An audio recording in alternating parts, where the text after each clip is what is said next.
எதிர்பாராம இருக்கிறதுனால தான் சார். சாதாரண வாழ்க்கையில வந்து கஷ்டப்பட்டு ஒரு அதை சொல்லக்கூடாது, தேநீர் அப்படின்னு சொன்னா நான் டி ராஜன் தான் நான் சொல்லலாம். டீ வித்தால் கூட பரவாயில்லை, ஆனால் டீ நான் விற்பது டீ, ஆனால் அதில் கூட இருக்கும் ஒரு குவாலிட்டி, அதில் கூட என் வாழ்க்கையில் அதில் இருக்கும் ஒரு குவாலிட்டி அப்படின்னு அப்படி வித்த ஒரு இன்றைக்கு அப்படி உயர்ந்து வந்திருக்காரு சார் படிப்படியா. பாரத பிரதமர் மோடி வந்து ஒருத்தர் அப்படின்னா அவர் இந்த நாட்டை ஆளக்கூடிய பிரதமர் மோடி. நான் தமிழ்நாட்டிலே இருக்கக்கூடிய ஒரு கடை கோடி. நான் வைத்திருப்பது ஒரு சாதாரண தாடி, ஆனால் அவர் வாழ்க்கையை எண்ணி பார்க்கிறேன் எப்படி உயர்ந்திருப்பாரு. இன்னைக்கு அவர்கிட்ட பதட்டம் இல்லை சார். பகவத்கீதால சொல்ல இறைவன் கொடுத்தான், அந்த பதவி கொடுத்தான். நான் சாதாரண நிலையில் ஒரு RSS ஆபீஸ் கிட்ட ஒரு தேநீர் கொடுத்து டீ வித்துக்கிட்டு இருந்த என்ன இன்னைக்கு இந்திய பிரதமர் ஒரு முறை இல்லை குஜராத்தை ஆண்டார். இன்றைக்கு இந்திய மண்ணை ஆண்டு கொண்டிருக்கிறார். ஆண்டு கொண்டிருக்கக்கூடிய அளவிற்கு அவருக்கு ஒரு முறை இல்லை, இரண்டாவது ஒரு முறையாக வாய்ப்பு எப்படி பெற்றார்? இறைவன் கொடுத்தான்.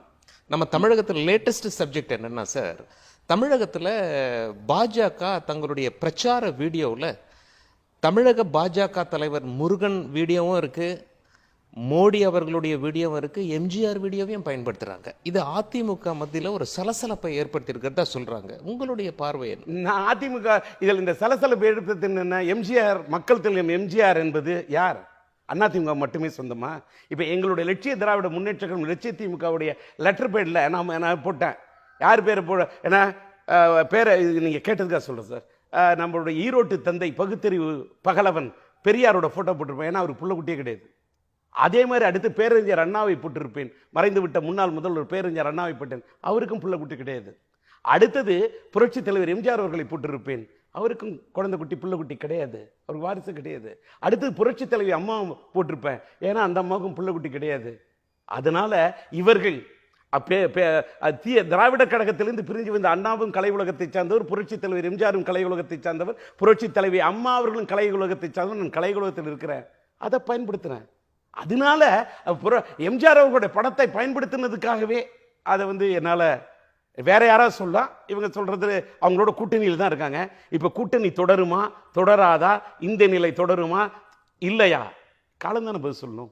வேல் யாத்திரையை பத்தி உங்களோட பார்வை என்ன சார்? சார், நாட்டில் அவங்க பிஜேபியில் ரத யாத்திரையில விட்டவர்கள். யாத்திரை என்பது பிஜேபிக்கு புதிதல்ல. வேல் யாத்திரை என்பது தமிழ்நாட்டுக்கு வேண்டுமானால் புதிதாக இருக்கலாம். முருகன் என்றாலே வேல், முருகன் வேலை தொட்டு இருக்கிறார், அவர் வேலையை தொட்டு இருக்கிறார், அப்படிதான் நான் பார்க்கிறேன். ஆனா கூட்டணியில இருக்க அதிமுக அதை எதிர்க்கிறாங்க, அதுக்கு அனுமதி தர மாட்டேங்கிறாங்க. அதே நேரத்தில் பாஜக தமிழக தலைவர் முருகனை கைது பண்ணி சிறையிலையும் வைக்க மாட்டேங்கிறாங்க. அவரு தினந்தோறும் கைதாகிறாரு, தினந்தோறும் அவர் ரிலீஸ் ஆகிறாரு. சிறையில வச்சு வேணா பார்க்கலாம், குழு அறையில.